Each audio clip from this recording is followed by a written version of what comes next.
एक बार अरबी के पत्तों को इस नए तरीके से बनाकर देखिए, नॉनवेज पनीर सब खाना भूल जाएंगे।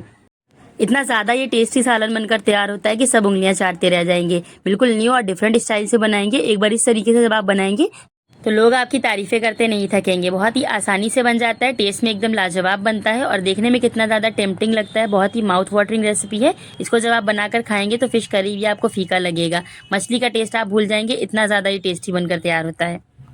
इसकी जो स्टफिंग होती है बहुत ही कमाल की होती है। आज से पहले आपने इतनी मजेदार अरवी की सब्जी कभी नहीं खाई होगी। इसको खाने के बाद आप नॉनवेज खाना भूल जाओगे, चिकन मटन सब भुला देगी। ये सब्जी इतनी ज्यादा मजेदार बनती है। तो अगर आपको ये रेसिपी अच्छी लगे तो वीडियो को लाइक करिएगा और चैनल पर अगर पहली बार विजिट किया तो इसे एक बार सब्सक्राइब जरूर से कर लीजिएगा। अपने फैमिली और फ्रेंड्स में शेयर करिएगा। कमेंट सेक्शन में अपना कीमती फीडबैक जरूर दीजिएगा। सुपर टेस्टी अरवी के पत्तों की सब्जी बनाने के लिए सबसे पहले एक बोल में डालेंगे 1 कप उड़द दाल। तो ये छिलका उतरी हुई धुले हुए माश यानी उड़द की दाल है। तो इसको यहाँ पर इस बोल में ट्रांसफर कर देंगे और इसके बाद हम इसमें पानी डालकर अच्छे से इसको वॉश कर लेंगे 2 से 3 पानी से। उसके बाद यहाँ पर इसको हम भिगो कर रख देंगे। तो तकरीबन 1 से 1.5 घंटे के लिए इसको भिगोएंगे, जब तक दाल अच्छे से पानी को सोख ना कर ले। तो खूब अच्छे से फूल जाएगी जब आप इसको भिगो कर रखेंगे और बहुत ही आसानी से ब्लेंडर जार में पिस जाती है। तो यहाँ पर दाल को मैंने 2 से 3 पानी से अच्छी तरीके से वॉश कर लिया था। उसके बाद यहाँ पर मैंने पानी डालकर इसको भिगो कर रख दिया है। अगर आपके पास ज़्यादा टाइम नहीं है तो फिर आप इसको आधे घंटे के लिए भी भिगो कर रख सकते हैं। तो यहाँ पर 1 से 1.5 घंटा हो चुका था इसको भिगोए हुए। तो दाल हमारी अच्छी तरीके से फूल चुकी है। तो आप देख सकते हैं दाल का जो साइज है वो पहले से काफ़ी बड़ा हो चुका है। बस अब हम यहाँ पर इसको ब्लेंड कर लेंगे। तो यहाँ पर मिक्सर जार में मैंने इसको ट्रांसफर कर लिया है। अब इसमें 2 से 3 हरी मिर्ची ऐड करेंगे और 1 इंच का अदरक का टुकड़ा जिसको मैंने छोटे छोटे पीसेस में कट कर लिया है, इसको भी ऐड कर देंगे। आप चाहें तो इसमें थोड़ा सा पानी ऐड करके भी ब्लेंड कर सकते हैं। तो यहाँ पर मैंने बिना पानी डाले हुए इसको अच्छे से ब्लेंड कर लिया है। तो अब हम यहाँ पर इसमें कुछ स्पाइसेस ऐड करेंगे जिससे कि इसका टेस्ट बिल्कुल नेक्स्ट लेवल का आएगा। जब हम इसको स्टफ करेंगे पत्तों में तो हमारी सब्जी जो बहुत ही टेस्टी बनकर तैयार होगी। तो यहाँ पर अब हम इसमें टेस्ट के हिसाब से या फिर 1 छोटा चम्मच नमक ऐड करेंगे। व्हाइट साल्ट ऐड किया है मैंने। अब आधा छोटा चम्मच काला नमक इसमें ऐड करेंगे और 1/4 चम्मच के बराबर हल्दी पाउडर इसमें ऐड करेंगे और आधा छोटा चम्मच यहाँ पर हम इसमें ऐड करेंगे भुना कुटा हुआ जीरा। आधा छोटा चम्मच इसमें आमचूर पाउडर ऐड करेंगे, ड्राइड मैंगो पाउडर। अब इन सारी चीज़ों को अच्छे से मिला देंगे, इवनली मिक्स हो जानी चाहिए सारी चीज़ें। तो यहाँ पर सारे मसालों को दाल में मैंने अच्छी तरीके से मिला दिया है। बहुत ही टेस्टी हमारी स्टफिंग बनकर तैयार हुई है। ये सारे स्पाइसेस ज़रूर से ऐड करिएगा। बहुत ही टेस्टी आपकी अरवी के पत्तों की सब्जी बनकर तैयार होगी। तो अब इसको रख देंगे साइड में। जब तक यहाँ पर मैंने ले लिया है अरवी के पत्ते। तो यहाँ पर मैंने इनको अच्छी तरीके से वॉश कर लिया था और इसका जो पानी था उसे मैंने अच्छी तरीके से सुखा लिया है। उसके बाद यहाँ पर जो स्टेम पार्ट होता है, इसका जो तना होता है, उसे मैंने यहाँ पर निकाल दिया है। उसके बाद यहाँ पर हम जो स्टफिंग तैयार की थी उसको इसमें फिल करेंगे। तो यहाँ पर मैंने एक प्लेट ले ली है, इसमें एक पत्ता रखेंगे इसका अरवी का और इसके बाद जो हमने स्टफिंग तैयार की थी उसको इसके ऊपर चम्मच से अच्छी तरीके से फैला देंगे। तो 2-3 तरीके से आप इसकी स्टफिंग कर सकते हैं। यहाँ पर मैं 2 तरीके आपके साथ शेयर करूंगी।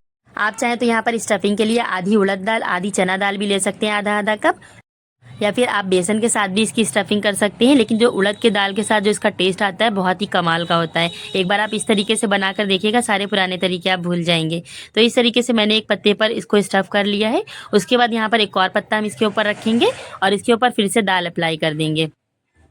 तो दोनों पत्तों पे अच्छी तरीके से दाल को मैंने फैला लिया है। अब इसके बाद यहाँ पर हम दोनों साइड से इसकी कवर करेंगे इस तरीके से और इसके बाद इसको फोल्ड कर देंगे और लास्ट में इसको हम जो कॉर्नर है इसको सील कर देंगे इस तरीके से। तो हमारा ये स्टफिंग बनकर तैयार हो गया है। अब यहाँ पर एक और तरीका मैं आपके साथ शेयर करने वाली हूँ। तो एक पत्ता लेना है आपने, इसके ऊपर दाल अच्छे से फैला लेंगे चारों तरफ। तो आप सिंगल पत्ते के साथ भी इसको बना सकते हैं इस तरीके से फोल्ड करके।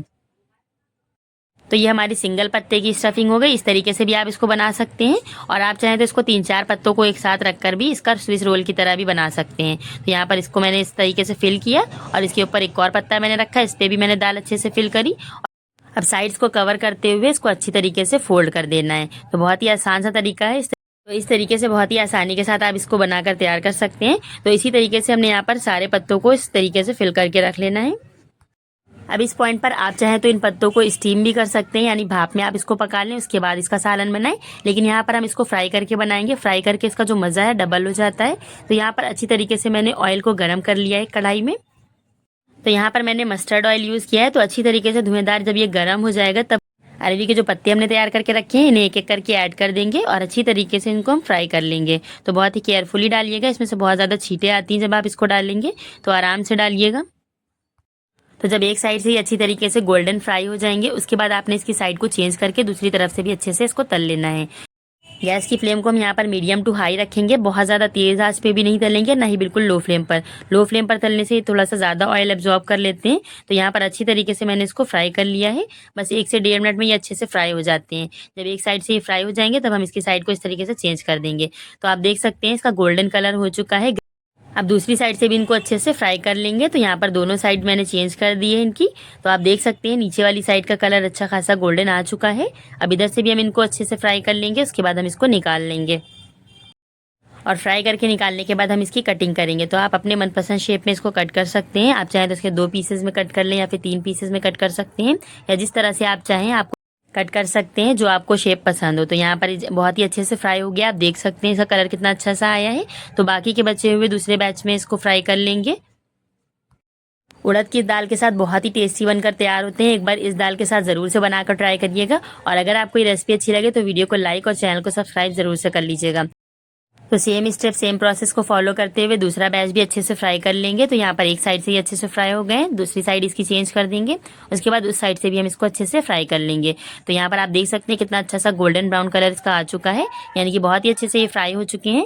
जब आप इसको फ्राई करेंगे तो दाल अंदर से अच्छे से कुक हो जाती है और बहुत ही जालीदार इसका टेक्स्चर आता है। तो यहाँ पर सारे जो पत्ते हैं मैंने इनको अच्छे तरीके से फ्राई कर लिया है। आप देख सकते हैं कितना अच्छा सा कलर आया है, बहुत ही अच्छे से ये फ्राई हो गए।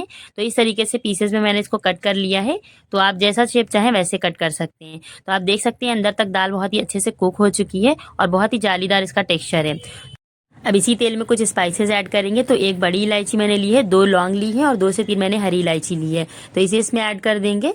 और आधा छोटा चम्मच यहाँ पर हम मेथी दाना ऐड करेंगे, जिससे कि बहुत ही अच्छा सा टेस्ट आएगा।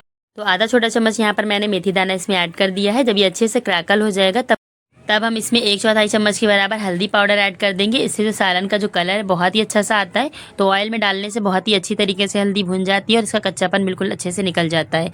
तो हल्दी भी अच्छी तरीके से भुन चुकी है। अब हम यहाँ पर इसमें ऐड करेंगे लहसुन, प्याज और अदरक का पेस्ट। एक मीडियम साइज की प्याज लेंगे, साथ में लेंगे 10-12 लहसुन की कलियां और 3 इंच का अदरक का टुकड़ा। इन सब चीज़ों को अच्छे से ब्लेंडर जार में थोड़ा सा पानी डालकर इसका इस तरीके से पेस्ट बना लेंगे। अब इस पेस्ट को इसमें ऐड कर देंगे, अच्छी तरीके से इसको भून लेंगे जब तक इसका कच्चापन ना निकल जाए, जब तक ये तेल ना छोड़ दे, जब तक कि हमने इसको भूनना है। तो यहाँ पर अच्छी तरीके से हाई फ्लेम पर इसको भून लेंगे। तो अच्छी तरीके से लगातार चम्मच से चलाते हुए अच्छे से भून लेना है, ताकि इसमें जितना भी मॉइस्चर है या जितना भी पानी है वो भी खत्म हो जाए और मसाला नीचे से चिपकने भी ना पाए। तो यहाँ पर अच्छे से भूनने के बाद हम इसमें कुछ पाउडर्ड मसाले ऐड करेंगे। तो यहाँ पर थोड़ा सा इसका पानी खत्म हो गया है। अब हम इसमें टेस्ट के हिसाब से या फिर 1 छोटा चम्मच इसमें नमक ऐड करेंगे। तो 1 छोटा चम्मच मैंने सफ़ेद नमक इसमें ऐड किया है और आधा छोटा चम्मच इसमें काला नमक ऐड करेंगे। इससे इसका टेस्ट बहुत ही अच्छा सा आता है। तो काला नमक टोटली ऑप्शनल है, अगर आप डालना चाहते हैं तो डालें, अदरवाइज आप इसे स्किप भी कर सकते हैं। अब इसमें आधा छोटा चम्मच लाल मिर्चों का पाउडर ऐड करेंगे। इसके टेस्ट को बढ़ाने के लिए आधा छोटा चम्मच इसमें भुने हुए जीरे का पाउडर ऐड करेंगे। साथ में यहाँ पर हम इसमें ऐड करेंगे 1 छोटा चम्मच भरकर धनिया पाउडर इसमें ऐड करेंगे। तो इन सब चीज़ों को डालने के बाद इन सारे मसालों को अच्छे से भून लेना है, ताकि इन सारे मसालों का कच्चापन भी निकल जाए और ऑयल भी यहाँ पर अच्छी तरीके से सेपरेट हो जाए और जितना भी मसाले में मॉइस्चर वगैरह है वो भी सब खत्म हो जाए। तो अच्छी तरीके से हाई फ्लेम पर हमने इसको भून लेना है 3 से 4 मिनट के लिए। जब ये अच्छे से भुन जाएगा तब हम एक मीडियम साइज़ के टमाटर की प्योरी इसमें ऐड कर देंगे। तो टमाटर को मैंने पीस लिया था मिक्सर जार में डालकर। इसकी जगह पर आप चाहें तो आमचूर पाउडर या फिर नींबू का रस ऐड कर सकते हैं, लेकिन टमाटर डालने से इसकी जो ग्रेवी है इसका कलर बहुत ही रेड और बहुत ही अच्छा सा आता है, साथ में टेस्टी भी हो जाती है और गाढ़ी भी हो जाती है। तो इस तरीके से यहाँ पर मैंने सारी चीज़ों को अच्छे से भून लिया है। टमाटर ऐड करने के बाद यहाँ पर 2 से 3 मिनट के लिए हाई फ्लेम पर अच्छे से और भून लेंगे। उसके बाद यहाँ पर हमारी जो ग्रेवी है ये बनकर तैयार हो गई है। अब यहाँ पर आपने इसका जो सालन है वो अपने हिसाब से रखना है। आप चाहें तो पतला रख सकते हैं या फिर आप ठीक रखना चाहते हैं तो ठीक रखें। तो यहाँ पर 1 प्याली मैंने इसमें पानी ऐड कर दिया है। तो ग्लास से नापकर आप 1 ग्लास पानी इसमें ऐड कर सकते हैं। जब यहाँ पर इसमें अच्छी तरीके से बॉयल आ जाएगा उसके बाद जो हमने सब्जी बनाकर रखी है उसे ऐड करेंगे। तो यहाँ पर सब्जी डालने के बाद ये थोड़ा सा ठीक हो जाता है सालन, क्योंकि सब्जी थोड़ा सा पानी इसका पी लेती है, इसलिए थोड़ा ज़्यादा ही क्वांटिटी में पानी यहाँ पर डालिएगा। तो अब इसमें हाई फ्लेम पर एक उबाल आने का वेट करेंगे। उसके बाद यहाँ पर हम इसमें सब्जी ऐड करेंगे। तो इसकी जो कंसिस्टेंसी है वो आप अपने हिसाब से कम ज़्यादा कर सकते हैं, जितना गाढ़ा या पतला रखना चाहें सालन आप उस हिसाब से आप इसमें पानी डाल सकते हैं। तो यहाँ पर एक उबाल इसमें बहुत अच्छी तरीके से आ चुका है, अच्छे से बॉयल इसमें आ गया है। इसके बाद हम यहाँ पर इसमें आधा छोटा चम्मच गरम मसाला पाउडर ऐड कर देंगे। तो इसे भी अच्छे से बॉयल कर लेंगे। उसके बाद यहाँ पर जो हमने सब्जी काट कर रखी है इस तरीके से पीसेज में उसे ऐड कर देंगे। इसको डालने के बाद यहाँ पर हम इसको ढककर 2 से 3 मिनट के लिए लो फ्लेम पर पका लेंगे। तो एक बार चम्मच से चलाकर अच्छे से मिला देंगे, सारे अच्छे से फैला देंगे पीसेस को। उसके बाद यहाँ पर आपने इसको ढककर पकाना है। अरवी के पत्ते यहाँ पर तलने के टाइम पर बहुत ही अच्छी तरीके से कुक हो चुके हैं और सालन भी हाई फ्लेम पर मैंने अच्छी तरीके से बॉईल कर लिया है। बस इसको 2 से 3 मिनट के लिए लो फ्लेम पर अच्छे से कुक कर लेंगे। इसको बहुत ज़्यादा देर तक मत पकाइएगा, वरना जितना भी सालन है, ग्रेवी है, ख़त्म हो जाएगी, सारा जो पी लेते हैं पानी। तो आपने बहुत ज़्यादा देर तक इसको ढककर नहीं रखना है, बस 2 मिनट के लिए लो फ्लेम पर आपने इसको कुक करना है। बस 2 मिनट के बाद हम यहाँ पर इस तरीके से खोलकर इसको चेक करेंगे तो बहुत ही मज़ेदार सा हमारा अरवी के पत्तों का सालन बनकर तैयार हो गया है, बिल्कुल न्यू स्टाइल से, बहुत ही मज़ेदार सा। तो आप देख सकते हैं देखने में ही कितना ज़्यादा टेम्पटिंग और माउथ वाटरिंग रेसिपी है। एक बार इसको ज़रूर से ट्राई करिएगा इस तरीके से। तो यहाँ पर अब हम इसको गर्मा गर्म सर्व कर लेंगे। बहुत ही मज़ेदार से बनकर तैयार होता है, चपाती और चावल के साथ बहुत टेस्टी लगता है। तो आजकल तो सीज़न चल रहा है अरवी के पत्तों का, तो बहुत ही आसानी से मार्केट में मिल जाते हैं और बहुत ही टेस्टी भी लगते हैं बारिश के मौसम में जब आप इसको गर्मा गर्म सर्व करते हैं। तो एक बार इस नए तरीके से अरवी के पत्तों का सालन ज़रूर से ट्राई करिएगा। उम्मीद करती हूँ आपको बहुत ही पसंद आई होगी ये रेसिपी। ऐसी ही मज़ेदार रेसिपीज़ के लिए मेरे फेसबुक पेज और इंस्टाग्राम अकाउंट को ज़रूर से फॉलो कर लीजिएगा। तो मिलते हैं ऐसी किसी नई मज़ेदार सी रेसिपी के साथ। तब तक अपना ढेर सारा ख्याल रखिएगा, दुआओं में याद रखिएगा। खाइए, पीजिए, मज़े करिए, खुश रहिए। Thanks for watching the video. अल्लाह हाफिज़।